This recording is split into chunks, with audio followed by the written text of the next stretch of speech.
तो जय हिंद बच्चों, एक बार फिर से स्वागत है आपका आपके अपने यूट्यूब चैनल शिक्षा विद सागर में। तो आज एक और चैप्टर करने जा रहे हैं हम। चैप्टर का नाम है डिटर्मिनेंट, क्लास 12th का मैट्रिसेस का चैप्टर। वीडियो जो अपलोड कर दिया मैंने, तो वो जाके देखो, उसके बाद इस पे आना। ठीक है बच्चों, बहुत प्यारा लेक्चर है वो। एक घंटे में पूरी मैट्रिसेस करा रखी है। ठीक है, क्वेश्चंस नहीं कराए, क्वेश्चन ज़्यादा नहीं कराए, क्वेश्चंस कराऊंगा उसके अलग से एक वीडियो लाऊंगा जो भी प्रीवियस ईयर के बोर्ड के क्वेश्चन है। पर इतना प्यारा लेक्चर है, एक घंटे में आपका पूरा मैट्रिसेस खत्म हो जाएगा, उसके अलावा आपको कुछ करने की जरूरत नहीं पड़ेगी।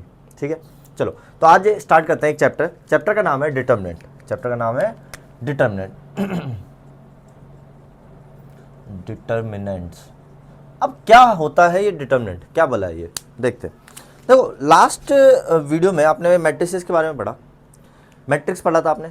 इस पूरे चैप्टर में हम मैट्रिक्स के बारे में ही पढ़ेंगे, थोड़ा सा उसके आगे पर स्क्वायर मैट्रिक्स के बारे में पढ़ेंगे। देखो, डिटर्मिनेंट का मतलब होता है कि हम जो है ना, जितने भी स्क्वायर मैट्रिक्स है, एवरी स्क्वायर मैट्रिक्स, जितने भी स्क्वायर मैट्रिक्स है, स्क्वायर मैट्रिक्स याद है ना बच्चों क्या होता है?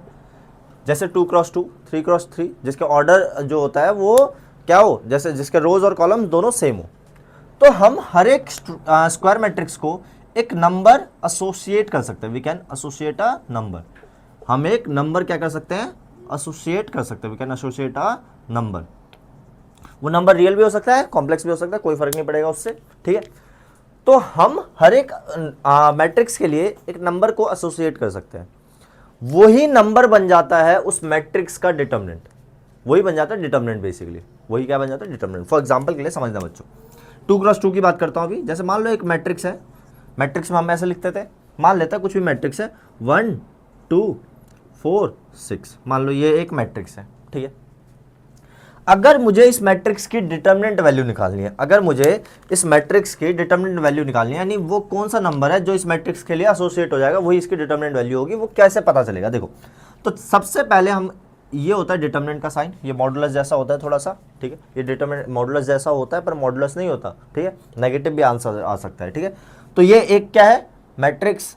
इस मैट्रिक्स की डिटर्मिनेंट वैल्यू निकालनी है, तो इसको मैं ऐसे कर दूंगा 1 4 2 6। ठीक है, यह आंसर नहीं हुआ, आंसर अभी सॉल्व करके आएगा। ठीक है बच्चों, कैसे करेंगे? देखो, बस कुछ नहीं करना, इसको इससे मल्टीप्लाई करो, तो 1 × 6, बीच में लगेगा हमेशा माइनस, हमेशा बीच में माइनस लगेगा। फिर इसको इससे मल्टीप्लाई करो, तो 4 × 2, तो क्या हो जाएगा बच्चों? 6 - 8, तो क्या आ जाएगा आपका? -2। ये जो -2 है, ये इस मैट्रिक्स की डिटर्मिनेंट वैल्यू है। ये जो -2 है, ये इस मैट्रिक्स की क्या है बच्चों? डिटर्मिनेंट वैल्यू है। समझ आ रहा है? हाँ है ना? तो इसी तरीके से हम किसी भी मैट्रिक्स के एक डिटर्मिनेंट वैल्यू निकाल सकते हैं। बहुत ईजी है। इसी तरीके से क्या, इसको इससे मल्टीप्लाई, बीच में माइनस, इसको इससे मल्टीप्लाई। समझ आ रहा है? ऐसे बहुत सारे क्वेश्चन 2x2 के करने हैं, 3x3 के भी निकाल सकते हैं। चलो 3x3 दिखाता हूँ आपको। पहले 2x2 के और क्वेश्चन देखो। जैसे मान लो एक और क्वेश्चन आया, क्या आया क्वेश्चन कि क्वेश्चन आ गया 5 - 2 4 3 आ गया। 5 - 2 4 3, इसकी डिटर्मिनेंट वैल्यू निकालनी है मुझे। कैसे निकालूंगा? देखो भाई, सिंपल है। क्या करना है? इसको इससे मल्टीप्लाई, तो 5 × 3, बीच में माइनस का साइन, फिर इसको इससे मल्टीप्लाई, -2 × 4, तो कितना आ जाएगा? 5 3 = 15, माइनस का 8, तो माइनस माइनस प्लस, तो 15 + 8 कितना आ गया? 23 होगी इसकी डिटर्मिनेंट वैल्यू। 23 क्या होगी बच्चों? इसकी डिटर्मिनेंट वैल्यू होगी। और देखो, जैसे ये आ गया sin theta -cos theta sin theta, ये आ गया। अब क्या होगा इसका? देखो, बड़ा सिंपल है। क्या करना है? वही सेम, इसको इससे multiply, sin theta × sin theta, sin² theta. एक स्टेप में करते हैं हम, बीच में माइनस का sign, -cos theta × cos theta, क्या हो जाएगा? -cos² theta. ठीक है, तो अब देखो sin² theta, minus minus plus cos² theta, तो कितना हो जाएगा? 1। याद रहेगा बच्चों? कोई दिक्कत इसमें किसी को भी नहीं होनी चाहिए। समझ आ रहा है बच्चों? तो इस तरीके से हम 2x2 के डिटर्मिनेंट वैल्यू निकालते हैं। 2x2 जो कोई भी मैट्रिक्स हो, उसके डिटर्मिनेंट वैल्यू निकालते हैं। ठीक है, और देखो अब आते हैं 3x3 पे। अगर हमें कोई मैट्रिक्स दे दिया 3x3, हमें सिर्फ 2x2 और 3x3 पढ़ना है और कुछ नहीं पढ़ना। ठीक है, अगर हमारे पास कोई भी मैट्रिक्स आ गया जो कि 3x3 ऑर्डर का है, यानी ऑर्डर 3 का है, तो देखते हैं उसका कैसे निकालेंगे। मान लेते हैं कोई भी एक ले लिया, 1 2 3 4 5 6 7 8 9, एक बहुत ही सिंपल सा हमने मैट्रिक्स लिया। ठीक है, अब इसको अगर आपको इसकी डिटर्मिनेंट वैल्यू निकालनी है बच्चों, तो इसके लिए आपको कुछ चीज़ें याद रखनी है। देखो, इसे एक्सपेंडिंग कहते हैं बेसिकली, ठीक है। हम किसी भी 3x3 को, किसी भी 3x3 वाले डिटर्मिनेंट मैट्रिक्स को हम एक्सपेंड कर सकते हैं रो वाइज भी कॉलम वाइज भी। अब रो याद है, रो ये होता है रिलेटिव लाइन, खड़ी लाइन, क्या कॉलम, ठीक है। तो रो चाहे कॉलम किसी भी तरह से आप उसे एक्सपेंड कर सकते हो। अब मैं आपको अभी फिलहाल सिखा रहा हूं रो वाइज कैसे एक्सपेंड करा जाता है, फिर आगे जब वीडियो लाऊंगा तो उसमें बताऊंगा कि कॉलम वाइज भी कैसे एक्सपेंड कर सकते हैं। तो रो वाइज के लिए सबसे पहले याद रखो, पहला होता है प्लस, दूसरा होता है माइनस, फिर होता है प्लस, ठीक है। पहले ये याद रखना, प्लस माइनस प्लस, ठीक है। अब किस तरीके से करेंगे, ध्यान से देखो। सबसे पहले आपको अगर इसको एक्सपेंड करना है तो क्या करो, 1 को लिख लो, प्लस का है तो प्लस का 1 लिखेंगे, फिर यहाँ पे ऐसे बनेगा, ठीक है। ये 2x2 का डिटरमिनेंट। अब 1 देखो कहाँ कहाँ आ रहा है, जहां जहां 1 आ रहा है वहां 1 यहाँ आ रहा है, 1 यहाँ आ रहा है, इनको छुपा दो, क्या बचा 5 8 6 9, 5 8 6 9। याद रहेगा बच्चों, क्या करा हमने कि 1 को लिखा, फिर 1 जहां जहां आ रहा है उसको छुपा दिया, फिर उसको डायरेक्ट लिख दिया। अब देखो माइनस का साइन है, 2 को माइनस के साथ लिखो, ठीक है, ये 2 लिखा माइनस के साथ। अब फिर से 2 को छुपा दो, 2 कहाँ आ रहा है, यहाँ आ रहा है, जहां जहां 2 आ रहा है उसे छुपा दिया, क्या बचा 4 7 6 9, 4 7 6 9। फिर लास्ट में क्या है, प्लस का 3 है तो प्लस का 3। अब 3 कहाँ आ रहा है, यहाँ आ रहा है, छुपा दो, 4 7 5 8, 4 7 5 8। याद रहेगा बच्चों, ठीक।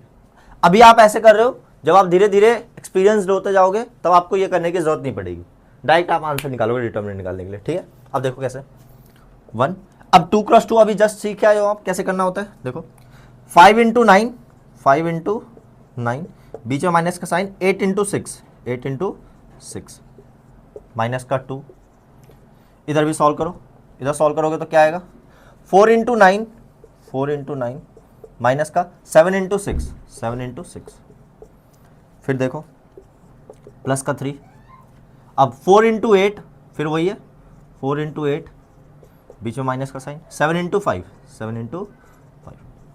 समझ आ रहा है बच्चों। अब बेसिक सॉल्व करना है, 5 9 जा 45 माइनस 48 माइनस 2, 4 9 जा 36 माइनस 42, प्लस का 3, 4 8 जा 32 माइनस 7 5 जा 35। सॉल्व करो, देखो 1 इंटू ये हो जाएगा -3, माइनस 2 इंटू ये हो जाएगा -6, प्लस 3 इंटू ये हो जाएगा -3। तो सॉल्व करते हैं, ये आ गया -3 माइनस माइनस प्लस 12 माइनस 9। तो कितना आ गया बच्चों, ये ध्यान से अगर आप देखोगे कितना आ गया, 9 -9 -3 माइनस का 12 और प्लस 12 0 आ गया इसकी डिटरमिनेंट वैल्यू। इसकी डिटरमिनेंट वैल्यू कितनी आ गई बच्चों, 0 आ गई। समझ आ रहा है, जरूरी नहीं है 0 है, कुछ भी आ सकता है। और क्वेश्चन देखते हैं, आपको तब और अच्छे से समझ आएगा, टेंशन ना लो। जैसे एक क्वेश्चन आया, कोई भी क्वेश्चन आ गया, मान लेते हैं एक क्वेश्चन ले लेते हैं हम। जैसे एक क्वेश्चन लिया हमने 3 -1 2 -2 0 4 5 -1 -2, ये ले लिया, इसको सॉल्व करना है, ठीक है। चलो देखते हैं कैसे करेंगे। सबसे पहले प्लस का 3, अब 3 जहाँ जा रहा है वो छुपा दिया, क्या बचा 0 -1 4 -2, ठीक है। फिर अब देखो माइनस का है, -1 पहले से ही है, ठीक है, -1 और ये माइनस दोनों साथ में लिखा। अब ये जहाँ जा रहा है छुपा दो, क्या बचा -2 5 4 -2, फिर लास्ट में प्लस का 2, क्या बचा ये गया -2 -1 -2 5 0 -1। एकदम परफेक्ट, कहीं कोई दिक्कत बच्चों किसी को भी नहीं होनी चाहिए, ठीक है। बस सॉल्व करना है, सॉल्व कर दो। अब देखो डायरेक्ट एक स्टेप में 0 इंटू -2 0, फिर माइनस का -1 इंटू 4, -1 इंटू 4, चलो माइनस माइनस प्लस 1 हो गया ये। अब यहाँ देखो -2 इंटू -2 कितना हो गया, प्लस का 4, बीच में माइनस, 5 इंटू 4 20, फिर प्लस का 2। अब देखो -2 इंटू -1 प्लस का 2, -5 इंटू 0 0, सॉल्व करो 3, ये क्या हो जाएगा 1 इंटू 4 4 माइनस का 4, ये माइनस पहले से ही है तो प्लस का 4 प्लस 1, 4 -20 माइनस का 16 प्लस 2 इंटू 2 - 0 2, तो कितना आ जाएगा 3 4 ज़ा 12, यहाँ कितना आ जाएगा ये -16 प्लस 2 इंटू 2 4, तो कितना आ जाएगा 12 प्लस 4 16 -16, ये भी 0 आ गया। ये भी क्या आ गया, 0 आ गया। पता नहीं भाई, दो क्वेश्चन ऐसे लिए पता नहीं 0 0 आ रहे हैं। ठीक है, थोड़ा एक ऐसा लेते हैं जिसमें 0 ना आए। ठीक है, एक ऐसा लेते हैं जिसमें 0 ना आए। ठीक है, चलो एक और कराता हूँ, फिर आपको आगे ले चलूँगा इस चैप्टर में। एक और करना ज़रूरी है, आपको लगेगा वरना 0 ही आता है इसका आंसर। 3 1 0 माइनस 2 2 1, 3 1 0 माइनस 2 2 1 और 4 1 माइनस 1 4 1 माइनस 1 माइनस 2 2 1 4 1 माइनस 1। ठीक है, अब इसका देखते क्या आएगा। अगर इसका भी 0 आ गया तो भाई किस्मत में नहीं है आज हमारे बिना 0 वाले क्वेश्चन करने में। देखो 3, ये गया, क्या बचा 2 1 1 माइनस 1। ठीक है, इसके बाद एक भी क्वेश्चन मैं ऐसे नहीं करूँगा, डायरेक्ट हम सॉल्व करेंगे। ठीक है, अब देखो माइनस का है और माइनस का 2 पहले से ही है, तो क्या हो जाएगा -2। ये गया, क्या बचा 1 0 1 माइनस 1। फिर देखो प्लस का 4, क्या ये गया 1 0 2 1। सॉल्व करते हैं, 3 सॉल्व करा तो ये क्या आएगा, देखो 2 इंटू -1 माइनस का 2, 1 इंटू 1 -1, बीच में माइनस आता है ना इसलिए -1, ये प्लस का 2, 1 इंटू -1 -1, 0 को करोगे तो कोई फर्क नहीं पड़ेगा। ठीक है, प्लस 4, 1 इंटू 1 1 और 0 को करोगे तो कोई फर्क नहीं पड़ेगा। चलो 3 इंटू -3 -2, क्योंकि 2 इंटू -1 -2 प्लस 4, तो ये हो जाएगा -9 -2 प्लस 4, तो -11 प्लस 4 कितना आ गया इसकी डिटरमिनेंट वैल्यू -7। समझ आ रहा है बच्चों, कोई दिक्कत। तो आप इस तरीके से डिटरमिनेंट को सॉल्व कर सकते हो, आप इस तरीके से डिटरमिनेंट को सॉल्व कर सकते हो। ठीक है, अब देखो बच्चों, अगर आप ये जान गए तो इसी टाइप के आपको और क्वेश्चन कराता हूँ डिटरमिनेंट के। ठीक है बच्चों, तो बच्चों समझ आ गया होगा आपको डिटरमिनेंट किस तरीके से निकाला जाता है। ये आपका एक क्वेश्चन है, इसका कमेंट में आंसर बताना। ठीक है बच्चों, अब देखो बच्चों एक चीज समझाता हूँ। अगर कभी भी आपके डिटरमिनेंट की वैल्यू 0 आ रही है, जैसे हमारे पहले दो क्वेश्चन में आए, अगर आपकी डिटरमिनेंट की वैल्यू 0 आ रही है, इसका मतलब वो जो है मैट्रिक्स जो था वो सिंगुलर मैट्रिक्स था। क्या था वो जो मैट्रिक्स था, वो क्या था, सिंगुलर मैट्रिक्स था। अगर एक मैट्रिक्स की डिटरमिनेंट की वैल्यू 0 आ जाए तो उस मैट्रिक्स को हम क्या कहेंगे, सिंगुलर मैट्रिक्स। समझ आ रहा है, ठीक है। तो सिंगुलर मैट्रिक्स का मतलब क्या हो गया, डिटरमिनेंट की वैल्यू 0 आएगी। अब इस टाइप का एक क्वेश्चन देखो, जैसे मान लो मैंने बोल दिया कि एक मैट्रिक्स है जो कि सिंगुलर मैट्रिक्स है, और उसमें एक वैल्यू मान लो जो 3 क्रॉस 3 का दिया, उसमें एक वैल्यू x दे दी और बोला find the value of x। For example के लिए मान लो एक दिया, मैंने क्वेश्चन दिया कि एक मैट्रिक्स है ए मैट्रिक्स, ठीक है, मैट्रिक्स है 1 1 x minus 2 2 2 3 1 minus 3 1 1 x minus 2 2 2 3 1 minus 3। ये एक मैट्रिक्स है 3 1 माइनस 3। मैंने बोला कि ये जो मैट्रिक्स है ये एक सिंगुलर मैट्रिक्स है। कैसा मैट्रिक्स है, सिंगुलर। सिंगुलर मैट्रिक्स क्या होता है, a matrix whose determinant value is 0 is known as singular matrix. तो ये मैट्रिक्स जो है सिंगुलर मैट्रिक्स है, यानी गारंटी है इसकी जो डिटरमिनेंट वैल्यू होगी वो 0 होगी। हमें क्या निकालना है, फाइंड एक्स। हमें क्या निकालना है, एक्स निकालना है। ठीक है बच्चों, देखते हैं बच्चों फटाफट। चलो, तो हमें बोल दिया कि ये कैसा मैट्रिक्स है, सिंगुलर मैट्रिक्स है, तो इसका मतलब क्या है, डिटरमिनेंट ऑफ ए वो 0 होगा। क्यों, रीजन पता है आपको, क्योंकि ये एक सिंगुलर मैट्रिक्स है, क्वेश्चन में दिया हुआ है। ठीक है, अब डिटरमिनेंट सॉल्व करते हैं इसका। डिटरमिनेंट क्या है, 1 1 x माइनस 2 2 2 3 1 माइनस 3, ये किसके बराबर होगा, 0 के बराबर होगा। चलो अब देखो 1 पॉजिटिव, ये पॉजिटिव नेगेटिव पॉजिटिव रहता है, याद है बच्चों। तो 1 पॉजिटिव का अंदर क्या होगा, 2 इंटू माइनस 3 माइनस का 6, माइनस में रहेगा ये 2 इंटू 1 माइनस 2। ठीक है, अब ये -2 है, माइनस पहले से ही है तो माइनस माइनस प्लस 2 हो गया। अब ये गया क्या बचा, 1 और ये 1 इंटू -3 -3, बीच में माइनस रहेगा x इंटू 1 माइनस का x। समझ आ रहा है बच्चों, ठीक है, +3, ये गया 2 इंटू 1 2, बीच में रहेगा minus 2 into x 2x।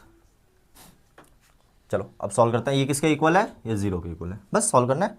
1 into -8 plus 2 into -3, चलो ये एक स्टेप में एज इट इज लिख देते हैं, +3 इंटू 2 माइनस 2x। अगले स्टेप में सॉल्व करेंगे, तो -8 plus 2 -3 -6 minus 2x plus 6 minus 6x is equal to 0। +6 -6 cut गया, -6x माइनस 2x क्या हो गया, माइनस का 8x इज इक्वल टू -8, हाँ सॉरी यहीं पे रहेगा माइनस का 8 is equal to 0 minus 8x is equal to plus का 8। अब x की वैल्यू क्या हो गई 8 बाई माइनस 8 कट गया तो x की वैल्यू आ गई -1। इतना सिंपल से ये क्वेश्चन था बच्चों, समझ आ रहा है। तो सिंगुलर मैट्रिक्स समझ गए। सिंगुलर मैट्रिक्स एक ऐसा मैट्रिक्स जिसकी डिटरमिनेंट वैल्यू 0 हो, इस तरीके से आपको दे। अगर मान लो यहाँ क्वाड्रेटिक इक्वेशन भी बन रही हो ना तब भी कोई फर्क नहीं पड़ेगा, आप आराम से क्वाड्रेटिक इक्वेशन सॉल्व करना जानते हो, 12th में हो तो इतना तो पता ही होगा। ठीक है बच्चों, उम्मीद करता हूँ। तो ये देखते हैं, इसके बाद आगे देखते हैं बच्चों। तो देखते हैं बच्चों, तो इस टाइप के क्वेश्चन कर लोगे आप। अब आगे देखते हैं बच्चों, ध्यान से देखना। एक क्वेश्चन है बड़ा इंपॉर्टेंट है, ठीक है, जो कि आपके पेपर में नहीं आएगा पर उससे रिलेटेड एक क्वेश्चन आएगा आपके, गारंटी।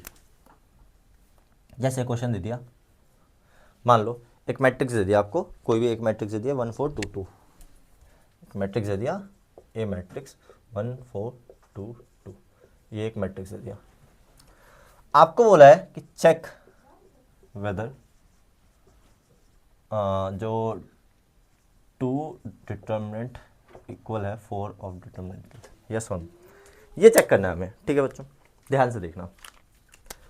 सबसे पहले मतलब क्या है समझो, पहले LHS वाला सॉल्व करते हैं। LHS क्या कह रहा है, हमें निकालनी है वैल्यू डिटर्मिनेंट ऑफ 2a की। तो पहले क्या है, ए मैट्रिक्स को 2 से मल्टीप्लाई करोगे फिर उसकी डिटर्मिनेंट वैल्यू निकालोगे। ठीक है, तो ए मैट्रिक्स ये है, ए मैट्रिक्स जो है, तो 2a क्या हो जाएगा बच्चों, 2a हो जाएगा, सबको 2 से मल्टीप्लाई करो, 2 8 4 4, कोई दिक्कत। अब इसकी डिटर्मिनेंट वैल्यू निकालनी है, इसकी डिटर्मिनेंट वैल्यू क्या होगी 2 8 4 4, यहीं सॉल्व कर देते हैं। 2 4 ज़ा 8 माइनस 8 4 ज़ा 32, तो कितना आ जाएगा माइनस का 24, कोई दिक्कत कहीं भी। ये LHS था। RHS देखो, RHS क्या है, 4 ऑफ डिटर्मिनेंट ऑफ ए निकालना है, यानी 4 डिटर्मिनेंट ऑफ ए जो भी है, मतलब ए जो है उसका डिटर्मिनेंट निकाल के 4 से मल्टीप्लाई करना है। इसका मतलब ये है कि ए जो है उसका डिटर्मिनेंट निकाल के 4 से मल्टीप्लाई, इसका मतलब ये है कि ए को 2 से मल्टीप्लाई फिर उसका डिटर्मिनेंट निकालना है। समझ आ रहा है बच्चों, है ना। तो बस सॉल्व करो, 4 ये हो जाएगा 2 माइनस 8, तो कितना आ जाएगा 4 इंटू माइनस 6, कितना आ गया माइनस का 24। यानी ये जो चीज़ है एकदम करेक्ट है, ये जो चीज़ है एकदम करेक्ट है।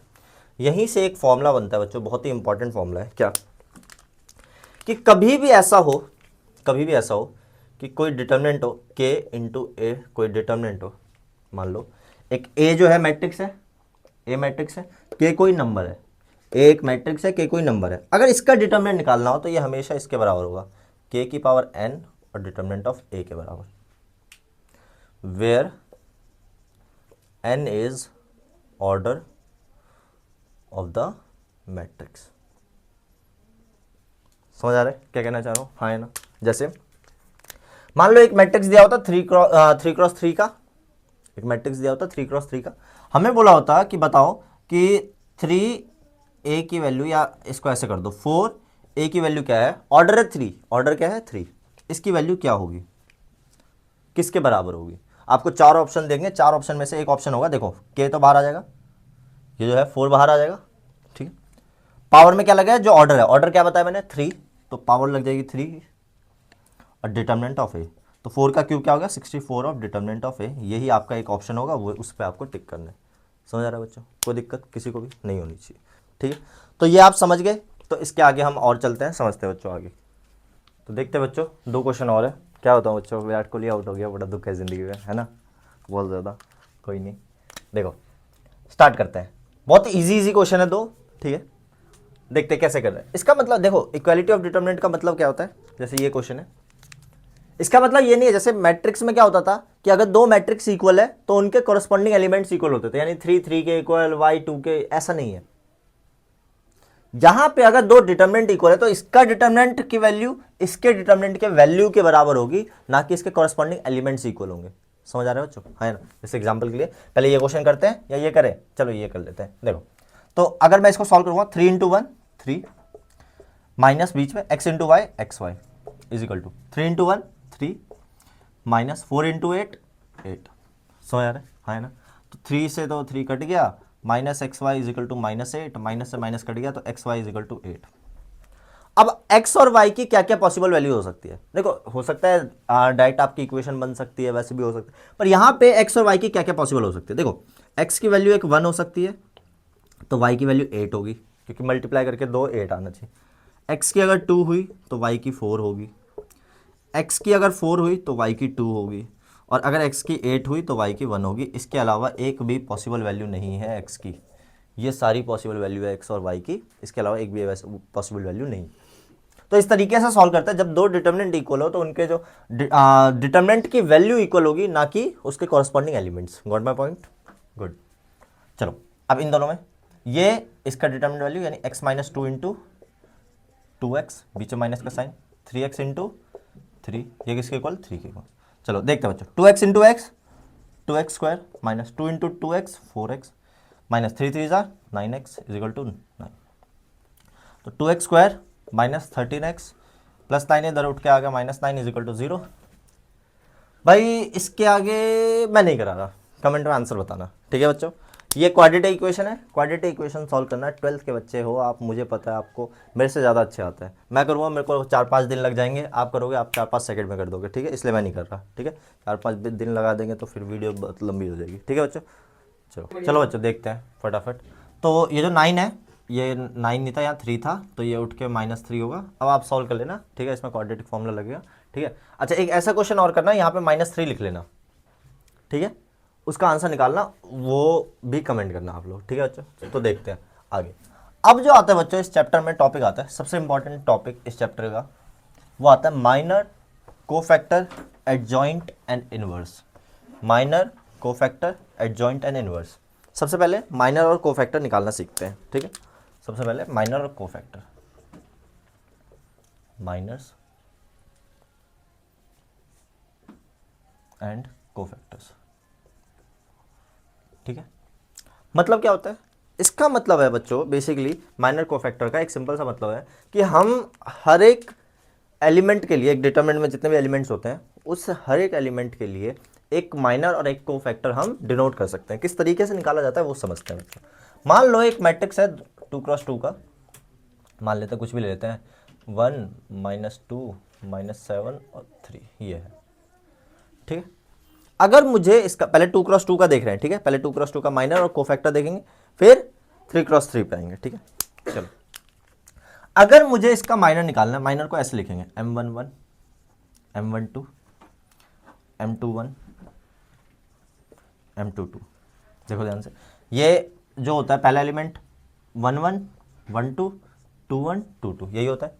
तो हर एक एलिमेंट के लिए हम एक माइनर डिनोट करेंगे, एक एसोसिएट करेंगे। देखते हैं बच्चों माइनर कैसे निकाला जाता है, पहले सीख लो फिर ट्रिक बताऊंगा। ऐसे ही हम हर किसी के लिए एक cofactor C11 C12 C21 C22। तो कोफैक्टर के लिए एक फॉर्मूला भी होता है बच्चों, फालतू का फॉर्मूला है।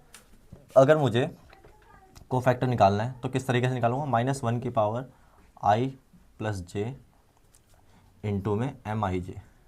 MIJ बेसिकली माइनर, MIJ का मतलब क्या है? माइनर, ठीक है। तो ये फॉर्मूला फालतू का है, मतलब फालतू तो नहीं है, कोई भी मैथ्स में तो फालतू नहीं है, पर टाइम वेस्ट मत करना इस फॉर्मूले में पुट करके सॉल्व करने की। मैं आपको डायरेक्ट तरीका बताऊंगा करने का, ठीक है। अब देखो M11 first row first column, first row first column ये रहा, इसको छुपा दो, क्या बचा? 3, ये हो गया माइनर इसका। फिर first row second column, first row second column छुपा दिया, क्या बचा? सॉरी ये कहाँ का आ रहा है? 2 और 1 में, इसमें आ रहा है, तो क्या बचा? -7। फिर अगला, अब इसको छुपाओगे इसको छुपाओगे, क्या बचा? -2। फिर लास्ट छुपा दिया इसको, क्या बचा? 1। ये हो गया माइनर। कैसे करना है? जिस भी पर्टिकुलर एलिमेंट का माइनर निकाल रहे हो तो आपको देखना है वो किस किस में आ रहा है, उसको छुपा दोगे।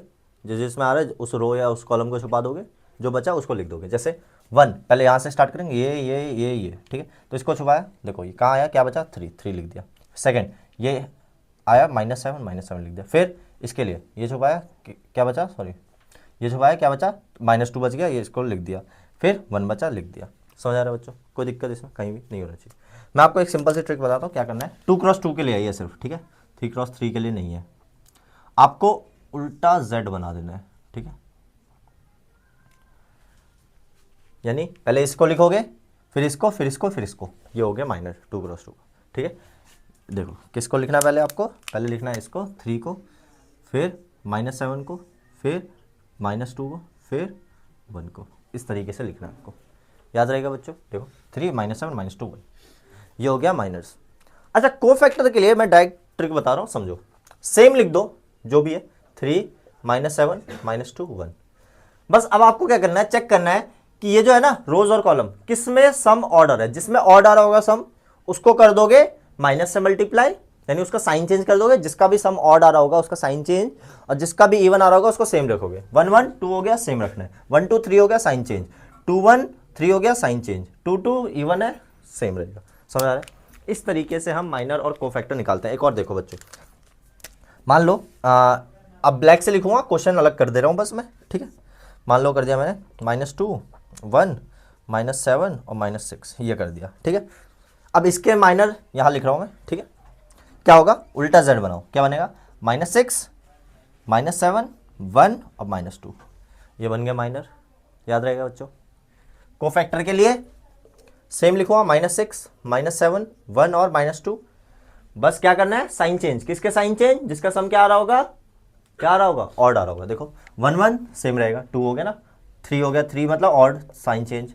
2 1 3 ऑड, साइन चेंज। ये प्लस का 1 था ना, तो क्या बन जाएगा, माइनस का 1। ये सेम है तो -2। समझ आ रहा है?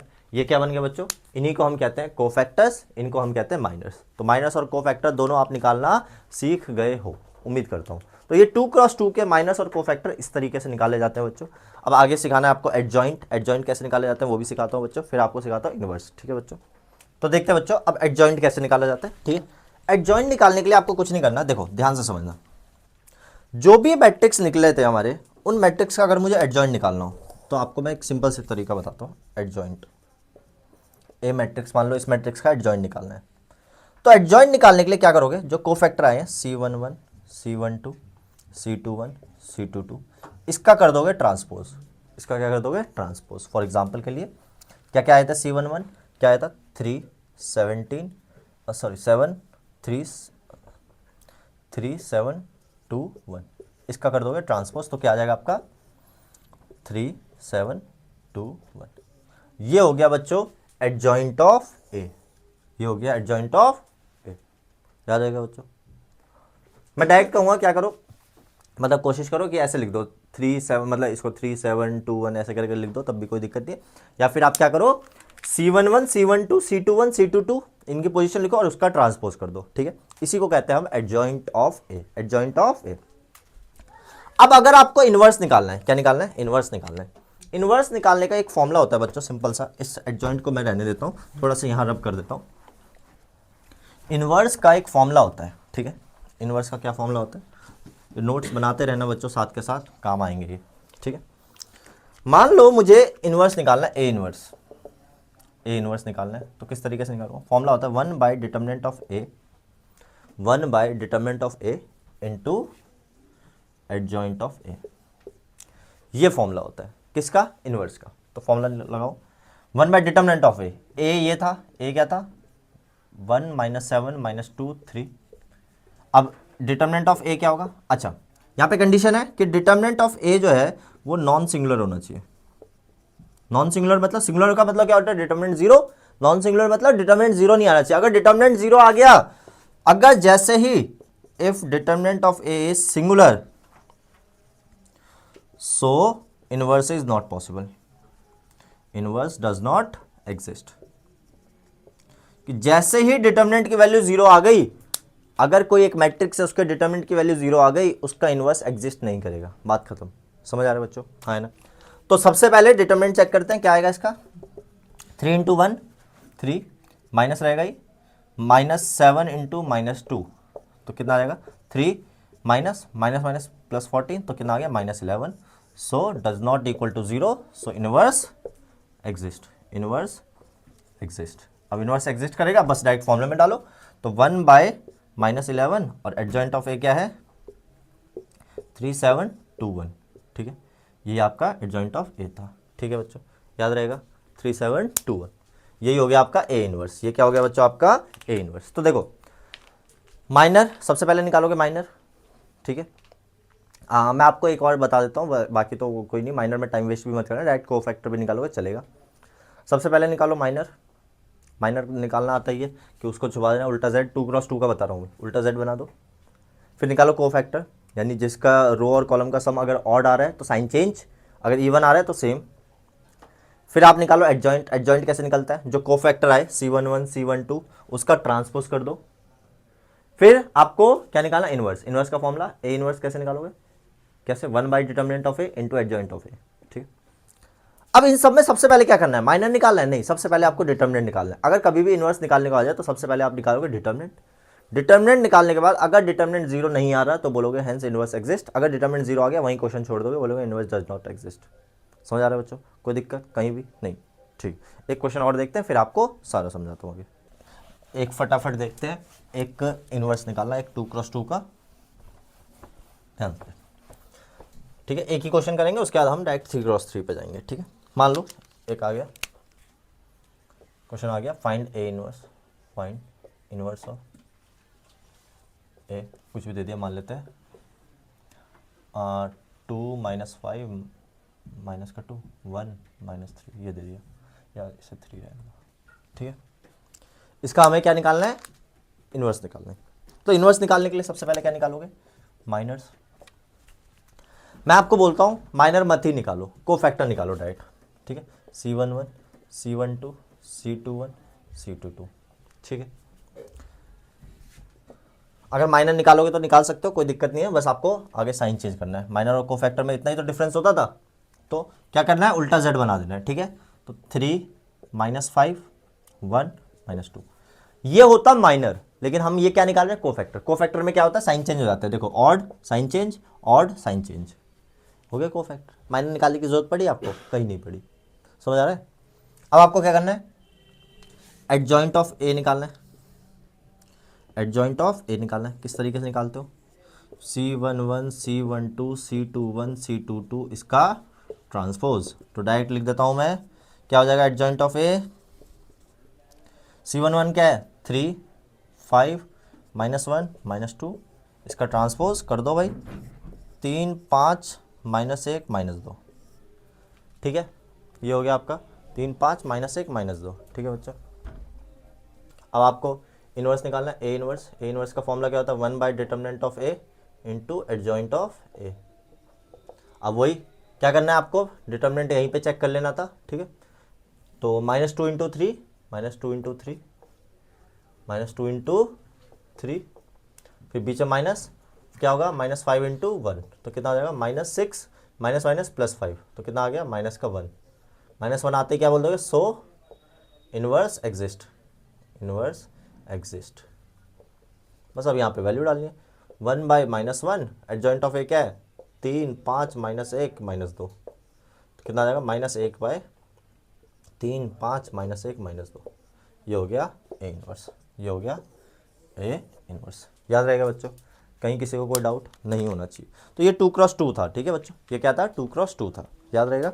ठीक है, चलो बच्चों, तो यहाँ पे आप 2x2 का माइनर, कोफैक्टर, इनवर्स, एडजॉइंट सब निकालना सीख गए। ठीक है बच्चों, अब एक जो है 3x3 के लिए अलग से वीडियो लाऊंगा, उसमें सारी इक्वेशंस वगैरह, वो लास्ट वीडियो होगी, डिटर्मिनेंट के चैप्टर ही खत्म हो जाएगा डिटर्मिनेंट का। ठीक है बच्चों, अब एक जो है टॉपिक, सिंपल सा टॉपिक था, पहले बताना चाहिए था पर थोड़ा सा हो गया, पर कोई नहीं। देखो, अब अगर मान लो 3 पॉइंट दिए हुए हैं आपको, एरिया ऑफ ट्राइंगल वाला, क्या बताना है, एरिया ऑफ ट्राइंगल। ठीक है, एरिया ऑफ ट्राइंगल किस तरीके से निकाला जाता है, मान लो एक ट्राइंगल है ABC, इसके कोऑर्डिनेट होंगे x1 y1, इसके कोऑर्डिनेट होंगे x2 y2, इसके कोऑर्डिनेट होंगे x3 y3। अगर मुझे डिटर्मिनेंट का यूज करके इसका ट्राइंगल निकालना है, मतलब एरिया निकाल, तो क्या होगा, एरिया ऑफ ट्राइंगल ABC। कुछ नहीं करना आपको, सिंपल, जो कोऑर्डिनेट है लिख दो, x1 y1 x2 y2 x3 y3, last में लिख दोगे 1 1 1 1 1 1। बस अब आपको इसको क्या करना है, एक्सपेंड करना है। इसको क्या करना है, एक्सपेंड करना है। जैसे एक क्वेश्चन देखते हैं कि मान लो 3 कोऑर्डिनेट दे दिए आपको। ठीक है, एरिया ऑफ ट्राइंगल ही निकालना है। ठीक है, 3 कोऑर्डिनेट क्या दे दिए, 3 4 -2 4 नहीं 5 4 -2 4 2 -6, एक दे दिया 5 4, बी दे दिया -2 4, और सी दे दिया 3 -6, मान लो ये दे दिया। ठीक है, कुछ भी दे दिया आपको। इसका ये एक ट्राइंगल के 3 कोऑर्डिनेट है, इसका क्या निकालना है आपको, एरिया निकालना है। इसका क्या निकालना है बच्चों, एरिया निकालना है। ठीक है, एरिया ऑफ ट्राइंगल ABC क्या हो जाएगा बच्चों, ठीक है, सिंपल सा फॉर्मूला है, 5 4 माइनस 2 4 3 माइनस 6 और लास्ट में क्या लिख दोगे 1 1 1, हमेशा लास्ट में 1 1 1 आएगा। ठीक, अब बस आपको एक्सपेंड करना है, तो 5 इंटू क्या हो जाएगा 4 इंटू 1 4। अब देखो माइनस पहले से है तो ये प्लस हो जाएगा, माइनस माइनस प्लस, तो माइनस माइनस प्लस का 6। उम्मीद करता हूँ इतना तो आप समझ आ गया होगा बच्चों। प्लस माइनस प्लस होता है ना, तो पहला प्लस सही रहेगा, दूसरा माइनस। ठीक है, ये गया, क्या हो जाएगा -2 इंटू 1 -2, बीच में माइनस का साइन, 3 इंटू 1 3, याद रहेगा बच्चों। ये गया प्लस का 1, ये गया तो क्या बचा -6 इंटू -2 माइनस माइनस प्लस 12, बीच में रहेगा माइनस का साइन, 3 4 12। बस सॉल्व करो तो क्या हो जाएगा 5 इंटू 4 6 10 -4 इंटू -5 प्लस ये तो 0 हो गया, तो 50 माइनस माइनस प्लस 20, तो कितना आ गया area of triangle 70 square unit. Area of triangle कितना आ गया बच्चों 70 स्क्वायर यूनिट। कितना आ गया area of triangle 70 square unit. ठीक है, अच्छा सॉरी एक इधर हाफ भी रहता है, तो इसका हाफ कर दोगे तो 70/2 35 स्क्वायर यूनिट। ये थोड़ा दिमाग से स्किप हो गया था, लिख वही रहा था, दिमाग से स्किप हो गया था, कोई नहीं बच्चों, समझ आ रहा है। तो 35 स्क्वायर यूनिट याद रहेगा बच्चों, 35 स्क्वायर यूनिट। चलो बच्चों, तो उम्मीद करता हूँ ये समझ आ गया होगा, आपको कुछ नहीं करना, बस एरिया ऑफ ट्राइंगल निकालने के लिए हाफ जो भी कोऑर्डिनेट्स दे होंगे उस कोऑर्डिनेट्स को लिख दोगे। ठीक है बच्चों, चलो।